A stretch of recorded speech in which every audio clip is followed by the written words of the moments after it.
दोस्तों, प्रदेश के आर्थिक रूप से छोटे कर्मचारियों के साथ किस प्रकार भूपेश सरकार के अधिकारी तानाशाही कर रहे हैं, इसी मुद्दे के बारे में हम इस वीडियो के अंदर बात करेंगे। नमस्कार दोस्तों, मैं हूं आपका दोस्त लोकेश साहू और आप देख रहे हैं लोकेश छत्तीसगढ़िया यूट्यूब चैनल।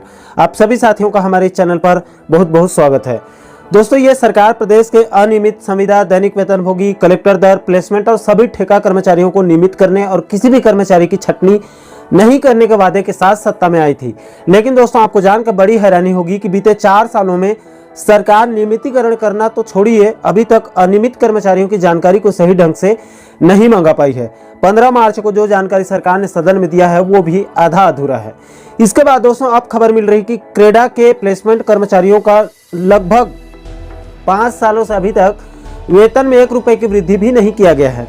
और जब इन कर्मचारियों के द्वारा वेतन वृद्धि की मांग की जा रही है तो इनका बस्तर, दंतेवाड़ा जैसे दूरस्थ और दुर्गम इलाकों में जबरदस्ती ट्रांसफर कर दिया जा रहा है।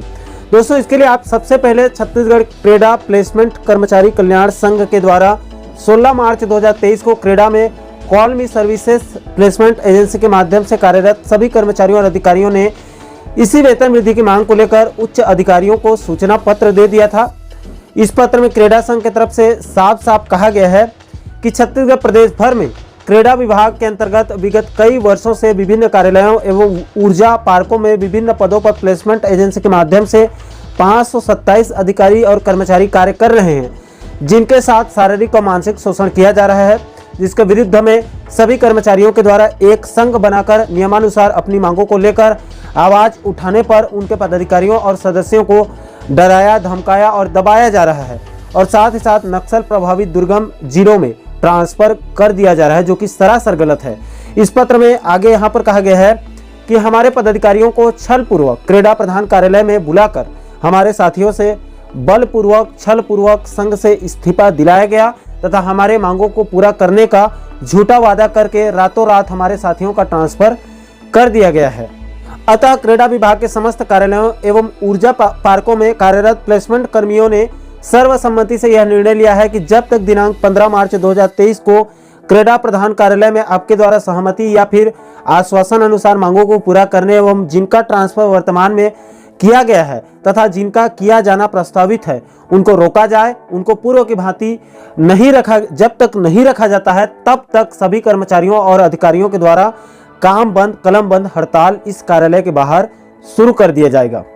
इसके बाद दोस्तों, इसके अगले दिन यानी कि 17 मार्च 2023 को छत्तीसगढ़ राज्य अक्षय ऊर्जा विकास अभिकरण यानी कि क्रेडा विभाग के प्रधान कार्यालय से इस आदेश को जारी किया गया है। इसमें विभाग के द्वारा इन आंदोलनकारी प्लेसमेंट कर्मचारियों के मांगों को पूरा करने के बजाय उल्टा इन प्लेसमेंट कर्मचारियों की जब तक हड़ताल समाप्त नहीं हो जाती है तब तक इनके स्थान पर नए कर्मचारियों से सेवा लेने के लिए इस आदेश में साफ साफ कहा गया है। इसके अलावा दोस्तों, अंत में आप क्रेडा विभाग के उन प्लेसमेंट कर्मचारियों को भी सुनिए कि आखिर उनका कहना क्या है, उनकी समस्या क्या है। क्रेडा विभाग के कार्यालय में ऊर्जा पार्कों में हमारे 527 कर्मचारी कार्यरत हैं अलग अलग पदों में।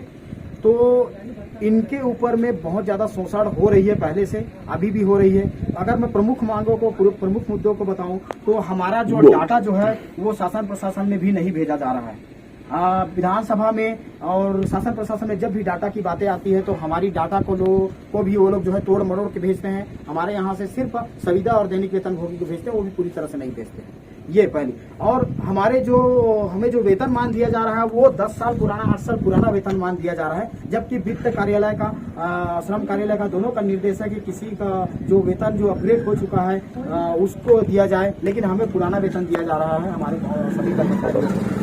साथ में बहुत सारे हमारी जो मांगों को लेकर के हम अपने अध्यक्ष जो मिथिलेश स्वर्णकार साहब है उनसे मुलाकात की जगदलपुर में, तो उन्होंने फिर हमें सांत्वना दिया कि आपकी मांगों को सुना जाएगा और उन्होंने मीटिंग अरेंज करवाया प्रधान कार्यालय हमारे क्रेडा में, जिस मीटिंग में हमारे अलग अलग जिले से पदाधिकारी लोग वहां उपस्थित हुए। 15 तारीख को हम लोग उपस्थित हुए। उसमें मीटिंग में निर्णय लिया गया हमारी मांगों को सुन करके कि ठीक है, आप लोगों का ये मांगों में से हम लगभग 15 मांगों को आपका पूरा कर देंगे। लेकिन मांगों को पूरा करने के बोलने के बाद में जैसे ही हम लोग वापस आए तो हम लोगों को पता चला कि हमारे जो पदाधिकारी गण थे और हमारे जो सक्रिय सदस्य थे उन लोगों का स्थानांतरण बिना उनकी अनुमति का नक्सल प्रभावित एरियाओं में, जगदलपुर में, बीजापुर, दंतेवाड़ा, इस तरह से अलग अलग जगहों में कर दिया गया और बहुत लोगों का करने के लिए लिस्टिंग भी कर ली गई है और हमारे पास में नहीं आया। कुछ लोगों का हमें ट्रांसफर और करीबन 4-5 लोगों का आ चुका है, हमारे पास में है और बाकी लोगों का सिर्फ नाम आया है कि इन लोगों का भी किया जाएगा ऐसा करके। जी, एक तरफ देखा जाए तो राज्य सरकार चुनाव के पहले बहुत कर्मचारियों को तरह तरह के वादे भी किए थे। जैसे ही हमारी सरकार आएगी हम तत्काल आप लोगों को नियमितीकरण करेंगे। तो एक तरफ आप लोग का देखा जाए तो आप लोग का डाटा भी वहाँ पर नहीं भेजा गया। हाँ। इस बात किस तरह से देखते हैं, क्या आपके साथ कुछ छलावा हुआ है? बिल्कुल, इसको हम पूरी तरह से हमारे साथ अन्याय हुआ है, ये छलावा किया गया है हमारे साथ में। और जब हमने इसकी बात जो है एचओ में कहा अपने प्रधान कार्यालय में तो बोले कि हम आपको क्यों संज्ञान में देवे कि हम भेज रहे हैं कि नहीं भेज रहे हैं, हम आपके दुश्मन थोड़ी हम भेज देंगे कि भेज चुके हैं कि भेज रहे हैं। तो इस तरह से विरोधाभास वाली बातें उनको नहीं करना चाहिए, उनको हमें सबूत के तौर में दिखाना चाहिए कि हमने आपको डाटा भेजा। तो दोस्तों आशा करता हूं कि आप इस वीडियो के माध्यम से प्रदेश के क्रीड़ा विभाग के इन प्लेसमेंट कर्मचारियों से जुड़ी पूरे मामले को, पूरे मुद्दे को आप अच्छे से समझ गए होंगे। दोस्तों इस वीडियो के अंदर बताए गए सभी पत्र को हमारे टेलीग्राम चैनल पर अपलोड कर देंगे, आप चाहें तो आप वहां से डाउनलोड करके बारीकी से आप अध्ययन कर सकते हैं।